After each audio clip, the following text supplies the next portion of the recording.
Olá, pessoal, dando continuidade então ao nosso estudo dos fármacos antihipertensivos. Nesta aula conversaremos sobre os fármacos que bloqueiam o sistema renina-angiotensina-aldosterona. Fazendo um breve remember aqui desse sistema que é tão importante, vocês já estudaram lá na fisiologia. Esse é um dos sistemas que ajudam a controlar os mecanismos de regulação da pressão arterial, né, pessoal? Então, nós temos que a renina, que é liberada lá no aparelho justaglomerular, ela faz a conversão do angiotensinogênio, que é produzido lá no fígado, a angiotensina 1. E aqui nós temos a ação de uma enzima que é bastante importante, a enzima conversora de angiotensina, a ECA, que é produzida lá no pulmão e aqui na circulação sanguínea, converte então a angiotensina 1 em angiotensina 2. E aqui, quando nós falamos de angiotensina 2, queridos, nós estamos nos referindo a um dos vasoconstritores mais potentes que o nosso organismo produz, né? Através desse mecanismo de vasoconstrição, a angiotensina 2, ela ajuda a elevar os níveis de pressão arterial. Ainda, pessoal, a angiotensina 2, ela vai estimular a secreção da aldosterona, uma substância que vai ser liberada, então, né, lá na glândula suprarrenal. Lembrem-se que nós já conversamos um pouquinho da aldosterona nas nossas aulas de fármacos glicocorticoides. E a aldosterona, então, lá no túbulo coletor, em nível de néfron, né, lá no túbulo coletor, a aldosterona promove a retenção de íon sódio e retendo o sódio, retém mais líquido, né, diminui a diurese e com isso aumenta a pressão arterial, certo? Lembrem-se que aqui também nesse ponto da aldosterona nós temos um fármaco, uma classe de fármacos diuréticos, que são os diuréticos poupadores de potássio, que são os antagonistas de aldosterona, que vão justamente fazer o efeito contrário, inibir a ação da aldosterona e, consequentemente, a gente tem uma diminuição da pressão arterial. Vejam que esse sistema, ele tem vários pontos que são importantes e que ajudam a modular a pressão arterial. Desta maneira, nós temos fármacos que podem atuar em muitos desses pontos. Nós temos fármacos que inibem a renina, nós temos fármacos que inibem a enzima conversora de angiotensina, e nós temos fármacos aqui, pessoal, que vão fazer o quê? Eles vão bloquear os receptores onde a angiotensina 2 se ligaria. São os fármacos que nós chamamos de bloqueadores de receptor de angiotensina 2, ou BRAS, né? Então, aqui nós temos os BRAS, que vão bloquear o receptor da angiotensina 2. Aqui nós temos os IECA, que são fármacos inibidores da ECA. E aqui nós temos os fármacos que neutralizam a ação da renina, tá? Então, é dessa maneira que nós modulamos farmacologicamente esse sistema para reduzir os níveis de pressão arterial. Começando aqui, então, com uma das classes, né, que modulam esse sistema, os fármacos inibidores da ECA. Aqui nós temos fármacos que são amplamente utilizados para o controle da pressão arterial. No Brasil, o principal representante aí é o captopril, e nós temos também o enalapril. Esses fármacos, eles, ao bloquearem a ação da enzima ECA, evitam, então, a formação de angiotensina 2, né? Bloqueando a formação de angiotensina 2, a gente não tem mais esse efeito vasoconstritor, não tem mais liberação de aldosterona e, consequentemente, nós temos uma redução da pressão arterial.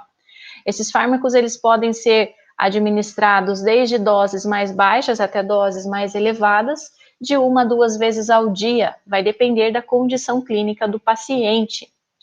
Dentre os efeitos adversos e precauções relacionadas a essa classe de medicamentos, nós temos a ocorrência de hipotensão, especialmente após a primeira dose.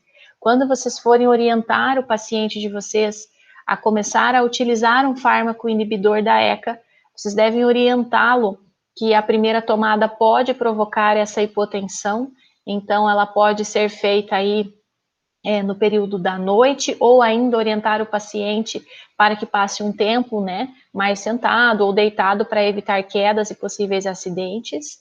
Como os inibidores da ECA, ao bloquearem essa enzima, inibem a formação de angiotensina 2, que consequentemente vai diminuir a secreção de aldosterona, um efeito que nós temos aqui, pessoal, é a hipercalemia, tá? Então, é um efeito muito parecido com os fármacos que são os poupadores de potássio, né, que vão bloquear a aldosterona.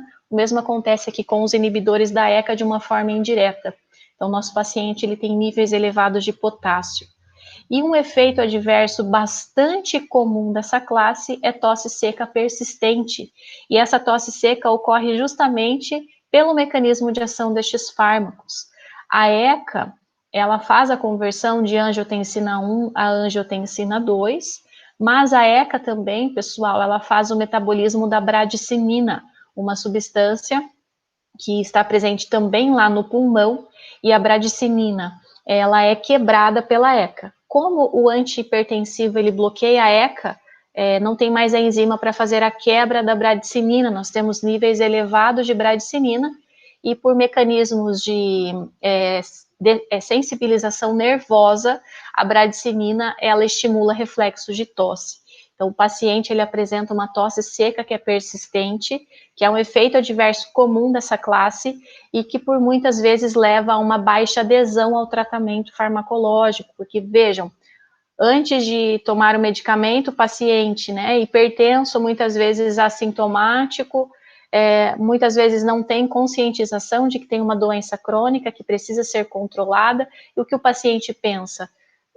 Não tomava o medicamento, eu não sentia nada, agora eu tomo medicamento e eu tenho tosse, e aí ele para de usar o medicamento. Por isso que o médico tem que ter todo esse traquejo, tanto de informar ao paciente a importância da adesão ao tratamento, mas também de ir alterando as classes farmacológicas, né, utilizadas para o tratamento da hipertensão, visando atingir metas pressóricas, um excelente efeito terapêutico e também uma menor ocorrência de efeitos adversos. Ainda, os inibidores da ECA, eles são contraindicados em pacientes com estenose de artéria renal. Nesses pacientes, esses fármacos podem promover insuficiência renal por baixa da filtração glomerular. Ainda, né, pessoal, efeitos adversos que podem ocorrer são mais raros, mas podem ocorrer angioedema e reações do tipo anafilactoides, também estão relacionadas aí com os inibidores da ECA. Esses fármacos não podem ser utilizados por gestantes ou lactantes, devido ao risco para o feto, né? E também aqui por lactantes, porque esses fármacos eles podem ser secretados aí no leite, né? E aí tem uma alteração também de sistema renal, tanto da criança, mas isso também pode acontecer com o feto. E esses fármacos, eles podem interagir com outros fármacos que aumentam os níveis de potássio, suplementos de potássio, por exemplo. Então, não devem ser utilizados concomitantemente com esses fármacos, porque, né, aqui nós já temos o nosso paciente em uma situação de hipercalemia. E os inibidores da ECA, prestem atenção aqui, eles não podem ser utilizados com fármacos anti-inflamatórios não esteroidais. Lembrem-se das nossas aulas de AINES, em que estes fármacos, eles bloqueiam a síntese de prostaglandinas, e nós temos prostaglandinas fisiológicas que fazem vasodilatação de arteríolas renais, né? Então, quando nós utilizamos um AINE, nós temos não tem mais esse efeito dilatador em arteríolas renais, isso fica bloqueado, e aqui nós utilizamos um fármaco, né, um inibidor da ECA, que também vai levar aí uma diminuição da filtração glomerular. Então, essas duas classes juntas, elas potencializam o risco de lesão renal, tá? Então, não devem ser utilizadas concomitantemente. Importante vocês saberem, pessoal, que quando nós utilizamos um inibidor da ECA, ou seja, um captopril, um enalapril, junto com um fármaco diurético, a gente pode ter uma intensa hipotensão, porque essas duas classes ajudam a reduzir a pressão arterial. Sempre que vocês fizerem associação de duas classes, comecem sempre com doses mais baixas, justamente para evitar um possível efeito adverso para o paciente. Então, começa com uma dose mais baixa e vai aumentando gradualmente. Mas essa associação, ela é possível, ela é permitida, contanto que vocês respeitem essa questão da dose, que pode provocar uma intensa hipotensão aí no paciente de vocês, certo? Segunda classe de fármacos que atuam aqui modulando o sistema renina, angiotensina, aldosterona, são os fármacos BRAS, bloqueadores de receptor de angiotensina. E aqui nós temos 3 representantes principais, que são aqui a losartana, que pode ser administrada no nosso paciente 1 ou 2 vezes ao dia, candesartana, administrada 1 vez ao dia, e a irbesartana, pessoal, que ela também é administrada 1 vez ao dia. E aqui nós temos a irbesartana em associação, por exemplo, com um fármaco diurético tiazídico, a hidroclorotiazida. Comentei com vocês em uma aula anterior que muitas vezes os antihipertensivos eles já vêm em formulações prontas, né, de 2 classes associadas, justamente para uma melhor ação desse efeito antihipertensivo. Aqui nós temos um exemplo, né, a irbesartana ela pode ser encontrada também de forma isolada, mas ela também pode ser encontrada em associação aí com a hidroclorotiazida, tá bom? Esses fármacos, assim como os inibidores da ECA, eles podem promover hipotensão na primeira dose, eles também promovem hipercalemia, porque da mesma forma nós estamos bloqueando a ação da angiotensina 2, consequentemente não vai ocorrer a secreção de aldosterona, então acaba que a gente vai estar retendo aí o potássio, isso leva a uma hipercalemia. Também esses fármacos são contraindicados em pacientes com insuficiência renal, pelas mesmas razões que os fármacos inibidores da ECA são contraindicados. Não devem ser prescritos para gestantes, lactantes e pacientes com lesão renal aguda. Essa lesão renal aguda, ela pode ser potencializada, em especial se esses fármacos forem associados aí com os fármacos anti-inflamatórios não esteroidais, certo, pessoal? Da mesma forma que, como nós temos uma situação de hipercalemia, muito cuidado com essa interação medicamentosa de suplementos de potássio ou ainda de fármacos que aumentem os níveis de potássio, porque essa hipercalemia pode promover muitos efeitos adversos aí no nosso paciente, certo? Qual que é a vantagem, então, prof, dos bloqueadores de receptor de angiotensina em relação aos inibidores da ECA? Porque se vocês pegarem aqui, né, esses efeitos adversos e precauções, podem perceber que é muito parecido. O que muda aqui, pessoal, é que os BRAs, eles têm menos chances de promover tosse, né? Eles são uma classe que geralmente o médico utiliza quando ele já tentou o inibidor da ECA e o paciente apresentou tosse ou angioedema, então o médico pode trocar a classe, trocar um inibidor da ECA, um captopril, por exemplo, por uma losartana, que aqui a chance do paciente desenvolver tosse seca e angioedema são menores, certo? Então seria essa a principal vantagem dos BRAs em relação aos inibidores da ECA.